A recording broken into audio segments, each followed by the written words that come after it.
thank you. අනේ මේ මන්ද? ඔව් මම. මම්මිට වැඩි කොටයි ඉන්නවා. මේ කවුද අනේ?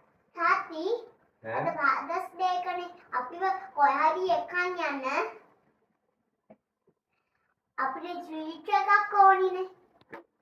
ට්‍රීට් එකක්? මට දෙන්න ඕනි. මල්ලි. මට ට්‍රීට් එකක් දෙන්න. අද මගේ දවස. ඉතින් ඔයා අපිව එකන් යන්නකෝ අපි ට්‍රීට් එකක් දෙන්න. එහෙනම් අපේ සුවර්ද? කල්ලි දිනනවා? මම මේක අහංගන්න ගෙනන්නේ. නැත්නම් මේකට මම තමයි ගෙනන්නේ. යන්කෝ බලන්න. I love you. බයි.